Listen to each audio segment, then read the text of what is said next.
Okay, y'all. So, woo, breathe in, breathe out, breathe in, breathe out. Welcome to the channel. I have to be super honest with you guys. This is probably like my 10th attempt at making a YouTube channel. I've tried to do faceless channels, I'm on screen channels, family channels, relationship channels, baking. I mean, I've tried everything, and I'm such a perfectionist that I'll start it and I'll get a couple of videos uploaded. I've had some with no views. I've had videos with tens of thousands of views. And then I feel like I'm not doing enough and it needs to be more perfect and my background needs to be better or I need better equipment. And I think I just work myself up too much because I always stop. So I said that to say I was watching and as you could tell by the title, I'm reviewing the Scene ATL series. Um, okay, so I was watching Carl and JT on like a live, and they were talking about how like they're perfectionists, and if they just waited for the right time, they would have never done it. And that really stuck with me, and a light bulb went off. I'm like, okay, I'm gonna watch this show anyways. Why not review it? And so I kind of feel like I'm growing and I'm starting my journey with them, and they're really inspiring me. So, said all that to say that I'm going to be reviewing this. Oh my gosh.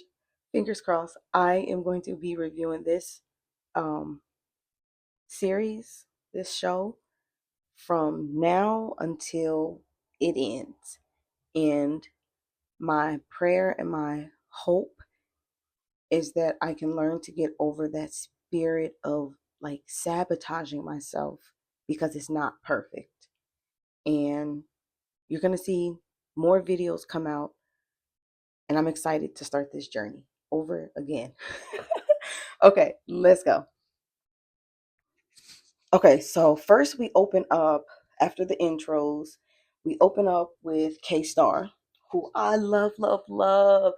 Oh, why is he gotta be gay? I think he's technically bisexual because I think I have heard him say he's taken down a couple of women before. I'm not gonna lie.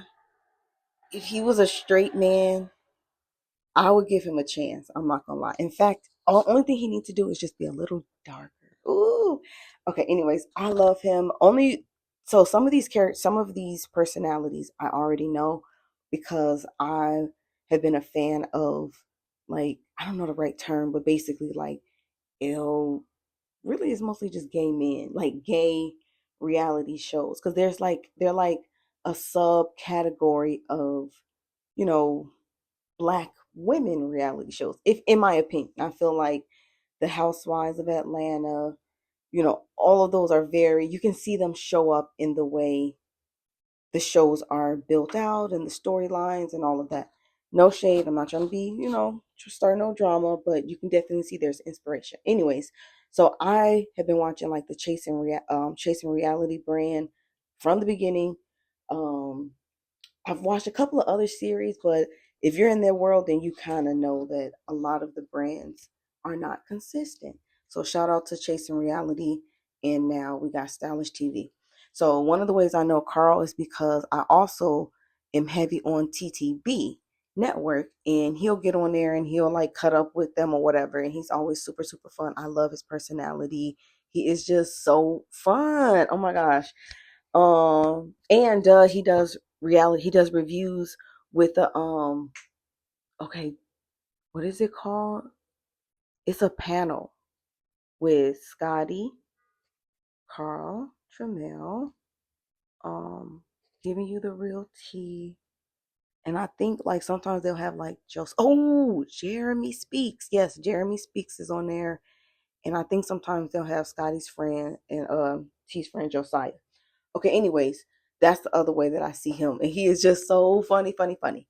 All right, so we open up with him, and basically, he is an artist, all around performer. He just loves being in front of people and kind of like doing his thing. You could tell he is a very cool vibe. He's looking real, real good in this interview. I like his outfit. All he needed is his arms just to be a little more buff. Ooh. Hmm. I hate to speak under his clothes, but I wonder how big he is. Anyways, okay. So we get the introduction of Carl. Like I said, he's real cool. I think he at one point was supposed to be the center focus of the show, and then he ended up getting put on Chasing Reality with Tramel, and then Scotty kind of has the spotlight. Okay, so then we go to Delon. Yes, yes, yes. I love Delon. You can tell in real life they are fabulous. He or she. I'm gonna say they. They are fabulous. I feel like, yeah, you could tell that they have a certain level of prestige and like excellence that they just accept at like bare minimum. Like if it's not, if it's a 1 out of 10, if it's not a 15, they're not showing up. And I love that. And I love, I guess, just seeing his dedication. I mean, their dedication um to his their business, and and all that good stuff.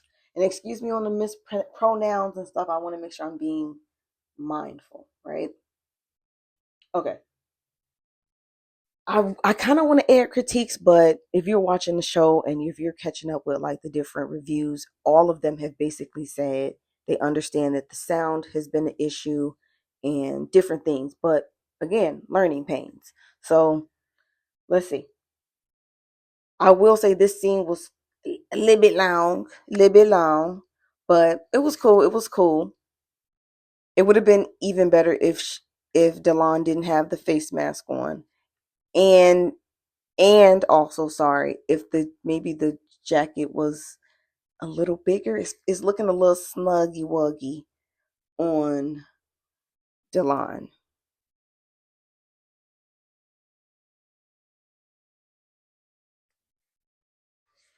Okay, next up we get a duo intro. We get Scotty and we get JT.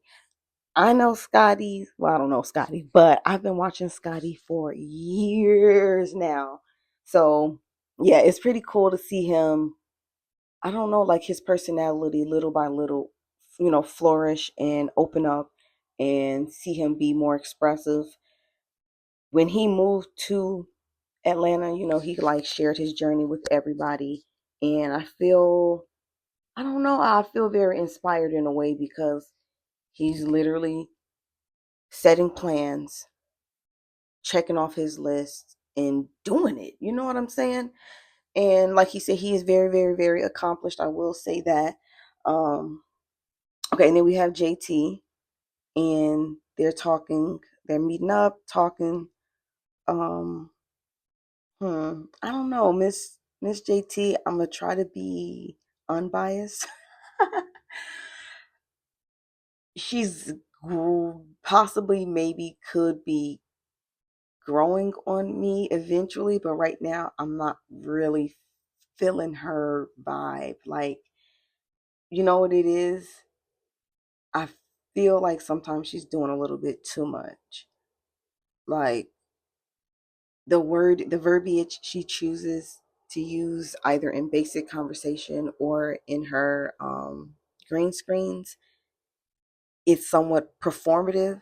And not to say that she doesn't know the proper wording or whatever, but it just feels so unnecessary and out of place, which then perpetuates this feeling that she has to overcompensate for something. Maybe she feels inadequate in other areas, thus causing her to have to use such verbiage. I don't know, it's just unnecessary. But anyways, they're sitting down talking and just catching up. Really, they don't know each other super super well, but they're both open to having a friendship. Okay, so now so JT is just checking in with Scotty about his boo Bando, and there's not a lot of details out about who Bando is to Scotty. We know that they're somewhat close. If you watch any of Scotty's reviews, then when he's on live, Bando will come into the chat and, Scotty will shout him out or whatever. But we don't really know exactly what's going on. They're being, private about their private business, rightfully so. So she's just saying that she thinks Bando is giving scammer, he's giving opportunists, he's dibbling, dabbling with other people while maybe presenting himself as someone different to Scotty.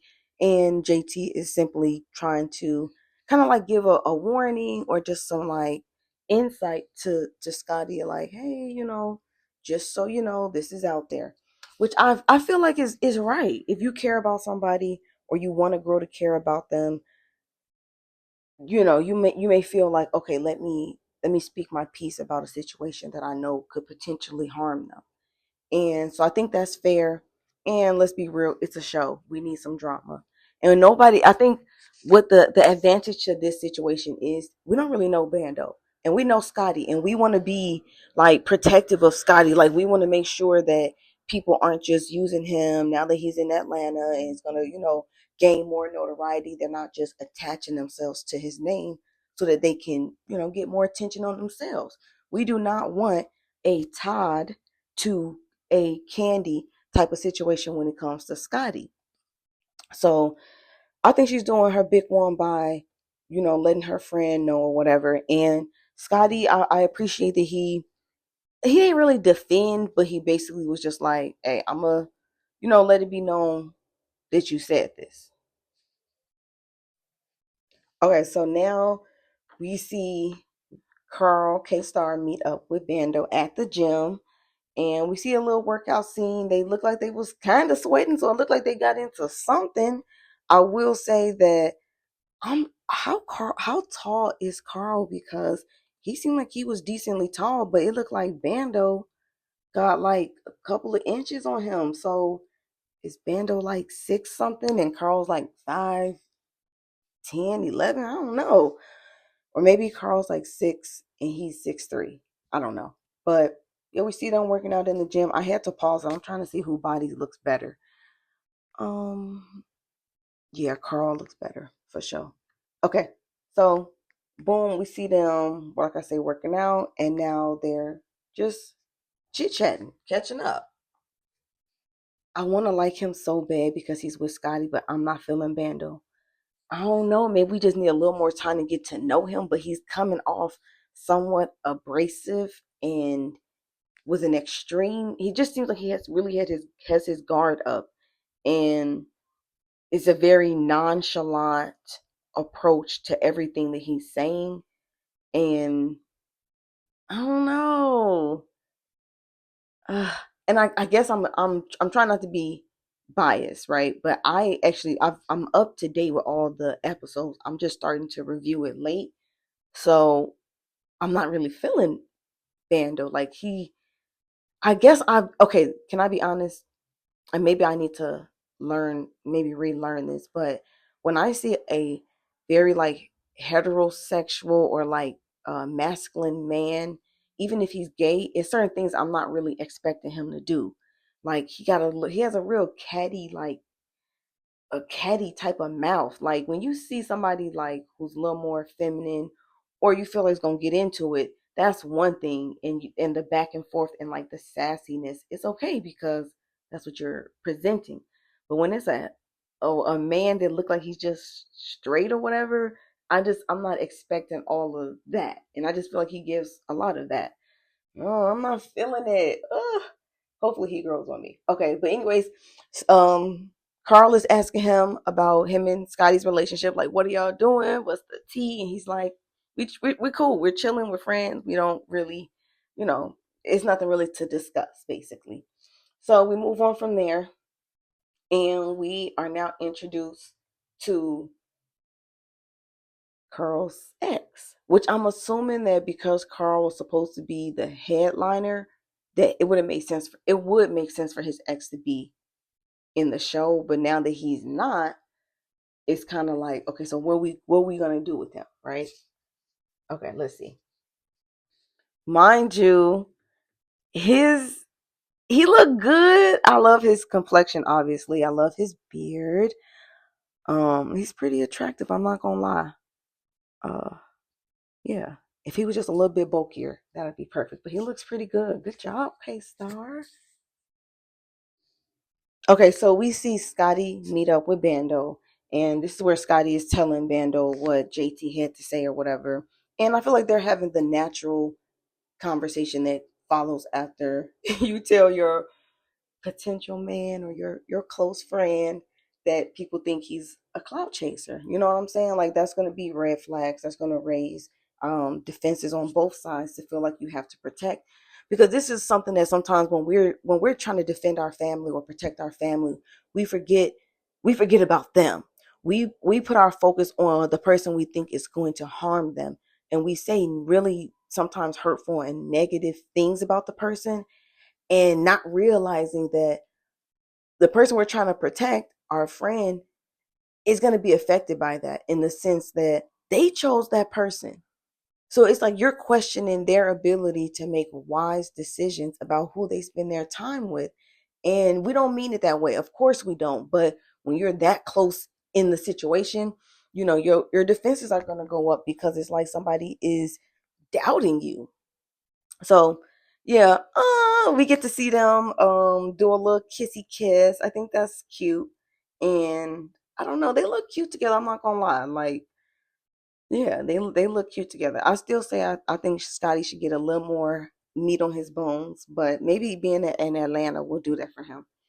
All right, and then we go to the next time on the episode. Okay, so that wraps season sorry, not season 1.